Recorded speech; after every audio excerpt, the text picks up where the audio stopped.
Hi celebrities, நான் வந்துட்டேன். மணி என்ன 3 ஆயிட்டு 3 ஆயிட்டுனா வந்துடுவேன். உங்களுக்கே நல்லாவே தெரியும். நம்மளுடைய வீடியோ பொறுத்த வரைக்கும் சொந்த விஷயங்கள் மட்டும்தான் இதில் வந்து நம்ம வந்து ஷேர் பண்ணுவோமே தவிர, அடுத்த பிரச்சனை, அந்த பிரச்சனை, இந்த பிரச்சனை, ஃபோனில் பார்த்தது, யூடியூப்பில் பார்த்தது, இந்த மாதிரி எதுவுமே பண்ண மாட்டேன். இந்த மாதிரி தான் இன்றைக்கி ஒரு விஷயம் நடந்துச்சு.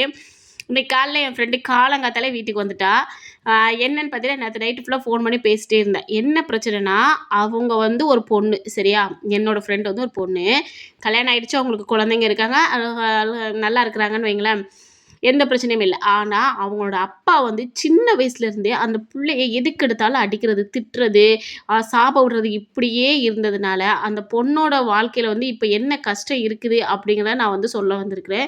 பெத்த அப்பாவே தான் பெத்த பிள்ளைய வந்து வெறுத்துட்டா அந்த குழந்தையோட மனசு என்ன ஆகும் அப்படிங்கிறத நான் இன்றைக்கி வந்து சொல்ல வந்திருக்கேன். வீடியோ ஃபஸ்ட் டைம் பார்க்குறதா இருந்தால் லைக் பண்ணிவிட்டு ஷேர் பண்ணிவிட்டு அப்படியே உள்ளவங்க அப்படிங்கிற அந்த ஹைப் பட்டனே வந்து கொஞ்சம் அமைக்க வைங்க. அப்போ தான் நிறைய பேருக்கு இது வந்து சென்ட் ஆகும், சரியா? ஒரு குழந்தைக்கு உலகத்திலே முதல் ஹீரோ யாருன்னா அது அவங்களோட அப்பா தான். இதில் டேட் லிட்டில் பிரின்சஸ்லாம் இருக்கிறாங்க. நான் அவங்கள வந்து இதில் கணக்கில் சேர்க்கவே இல்லை. ஆனால் டேட் லிட்டில் பிரின்சஸாக இருக்கணும்னு சொல்லிக்கிறதே நிறைய பேரோட கனவாகவே இருக்கும்.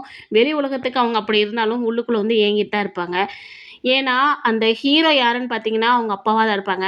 ஆனால் அதே அப்பா தினமும் குறை மட்டுமே சொல்லிக்கிட்டு இருந்தா, பிடிக்காத மாதிரி நடந்துக்கிட்டா, நீ நல்லாவே இருக்க மாட்டேன், நாசமாக தான் போவேன்ட்டு சொல்லிட்டு இப்படி வார்த்தைகளே விட்டுக்கிட்டே இருந்தா, அந்த குழந்தை வெளியில் வந்து சிரிச்சிட்டே இருக்கும். பட் உள்ளுக்குள்ளே வந்து கண்டிப்பாக உடஞ்சிருக்கும். அது எத்தனை வயசானாலும் சரி அதோட தாக்கம் வந்து அந்த பிள்ளையோட உடம்புலையும் மனசுலையும் இருந்துக்கிட்டே தான் இருக்கும். சிலருக்கு வந்து சைல்ட்ஹுட்லேருந்தே இந்த காயம் இருக்கும். எது செஞ்சாலும் பாராட்டு கிடைக்கவே செய்யாது. நீ என்னத்தை செஞ்சிட போகிற அப்படின்னு சொல்லிட்டு வேற கேள்வி கேட்பாங்க.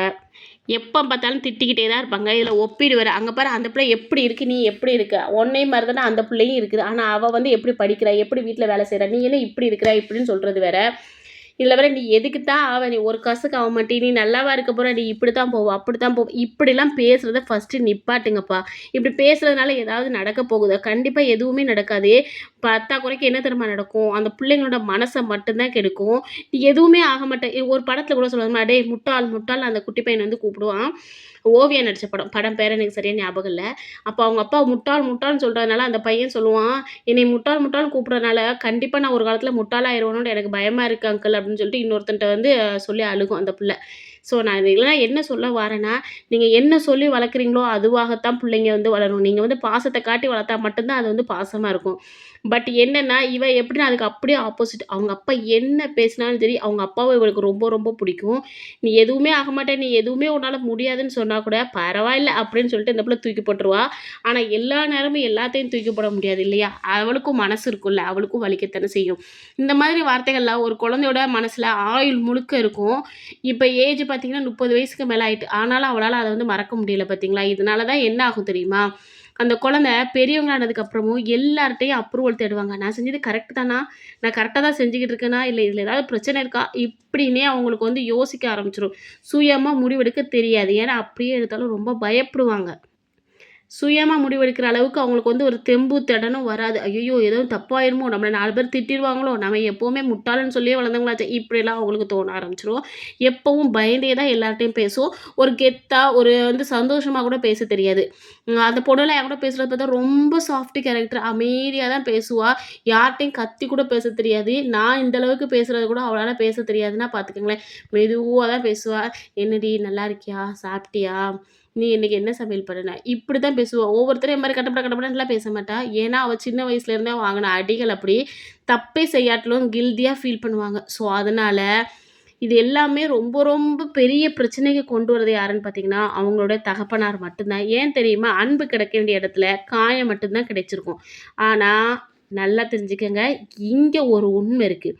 ஒருத்தர் உங்களை வெறுக்கிறதுனால நீங்கள் வெறுக்கத்தக்கவனா மாறிடவே மாட்டீங்க.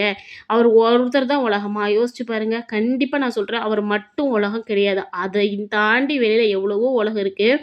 இதில் வந்து சொல்லுவாங்க, தாய் தந்தை சொல் மிக்க மந்திரம் இல்லை அப்படின்னு சொல்லிட்டு, தந்தை சொல் மிக்க மந்திரம் இல்லை அப்படின்னு வர சொல்லுவாங்க. ஏன்னா இதை சொல்லி அவளே என்கிட்ட அழுதுருக்கா.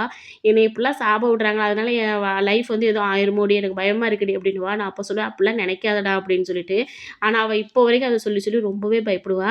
ஒருத்தர் உன்னை சாபம் விட்டதுனால உன்னுடைய வாழ்க்கை முடிஞ்சே போகாதுமா, நல்லா புரிஞ்சுக்கடா செல்லம். உன்னால் கண்டிப்பாக இதுலேருந்து மீண்டு வர முடியும்.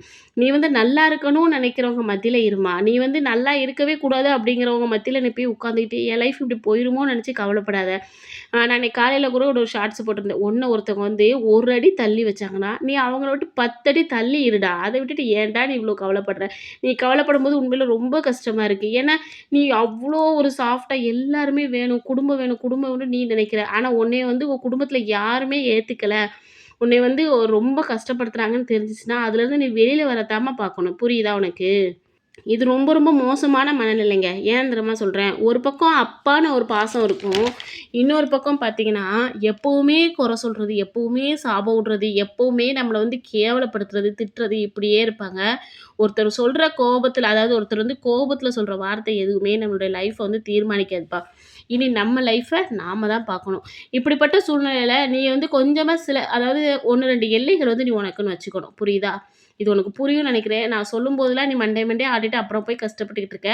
அதுக்காக தான் நான் இந்த வீடியோ வந்து மேக் பண்ணியிருக்கேன். சொல்லப்போனா இது உனக்கான வீடியோ தான்.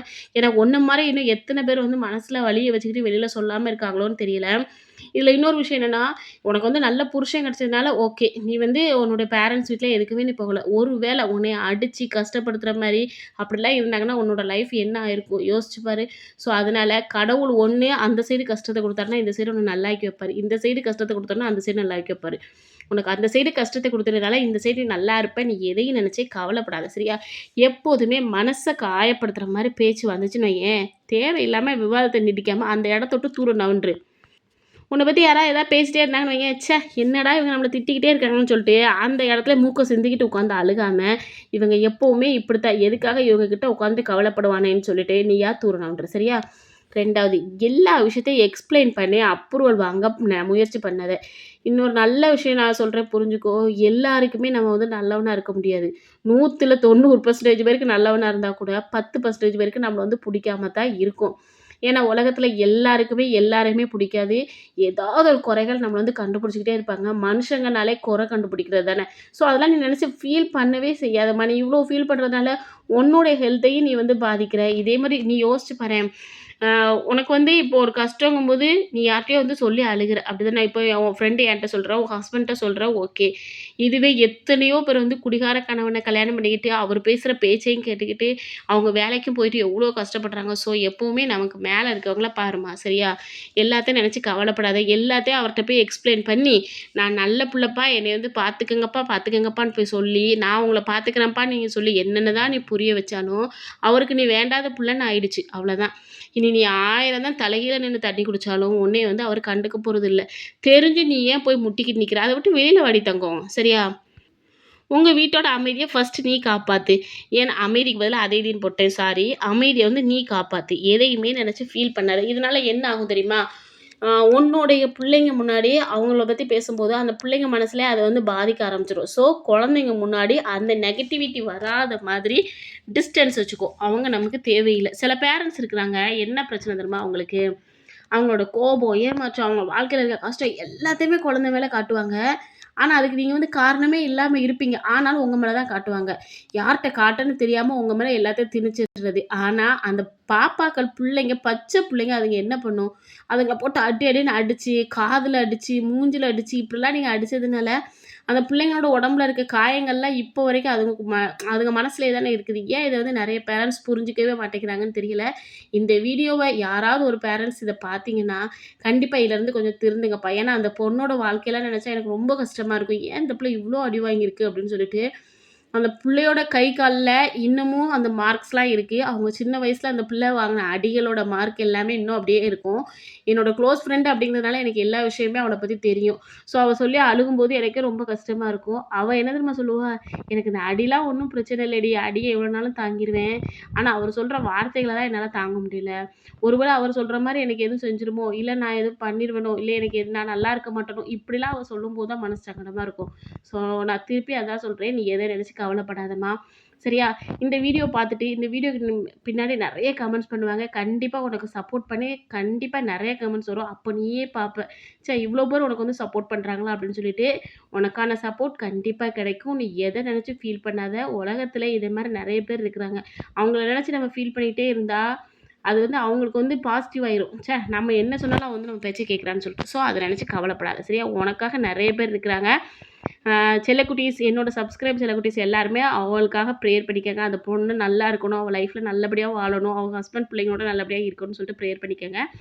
அவளுக்கு வந்து ஆதரவாக ஒரு 2, 3 வார்த்தை கமெண்ட்ஸில் பேசுங்க. கண்டிப்பாக அவள் வந்து என்னுடைய கமெண்ட்டை, என்னோடய வீடியோ ஃபுல்லாகவே பார்ப்பா. எனக்கு வந்து ஃபஸ்ட்டு சப்போர்ட்டே அவள் தான். ஸோ கண்டிப்பாக அவளுக்காக நீங்கள் வந்து சப்போர்ட் பண்ணுங்கள், சரியா? நீங்கள் எனக்கு லைக் பண்ணுறீங்களோ இல்லையோ எனக்கு தெரியலை, அவளுக்காக கமெண்ட் பண்ணுங்கள், சரிங்களாம்மா? அப்படியே எனக்கு லைக் போட்டாலும் கொஞ்சம் நல்லா தான் இருக்கும். பட் எனக்கு இது கூட தேவையில்லை. அவளுக்காக நீங்கள் வந்து சப்போர்ட் பண்ணாலே எனக்கு அதுவே பெரிய சந்தோஷம். நல்லா புரிஞ்சுக்கடி செல்லக்குட்டி. இப்போ உனக்குன்னு இருக்கிறதே ஒரு ஃபேமிலி வந்துருச்சு. அதை மட்டும் கவனி. அவங்க செஞ்ச தப்பை அதே தப்பை நீ வந்து பண்ணிடாத. உன்னோட பிள்ளைய வந்து ரொம்ப பாசமாக அவளை.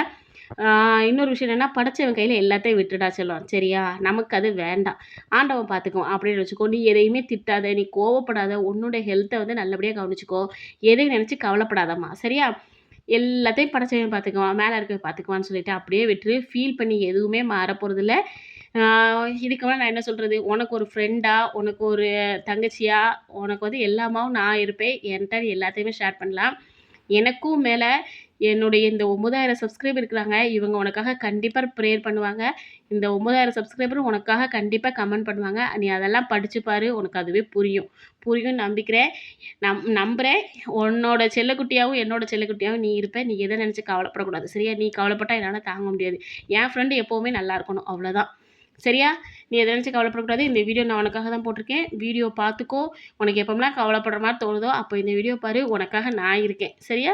நீ எதை நினச்சி கவலைப்படாத. அப்பா தானே, பேசுனா பேசிட்டு போட்டோன்னு விட்டுடி, சரியா? நம்ம அதை வச்சு எதுவுமே ஆக போகிறதில்ல. என்னதான் இருந்தாலும் நம்மளை பெற்றவங்க நல்லா இருந்துட்டு போட்டுமே அப்படின்னு நீ நினை. உன் லைஃப்பும் நல்லாயிருக்கும், சரியா? வீடியோ பிடிச்சா லைக் பண்ணுங்கள். இப்போ என்னுடைய சப்ஸ்கிரைபருக்கு சொல்கிறேன், வீடியோ பிடிச்சா லைக் பண்ணுங்கள், ஷேர் பண்ணுங்கள், கமெண்ட் பண்ணுங்கள். இன்றைக்கி இது உங்களுக்கான வீடியோவா இல்லை என் ஃப்ரெண்டுக்கான வீடியோவான்னு தெரியலை. ஆனால் வீடியோன்னு ஒன்று போட்டுட்டேன். வீடியோ பிடிச்சா லைக் பண்ணிடுங்க, சரியாம்மா? இதே மாதிரி இன்னொரு விட நான் உங்களை வந்து சந்திக்கிறேன். டாட்டா, பைம்மா.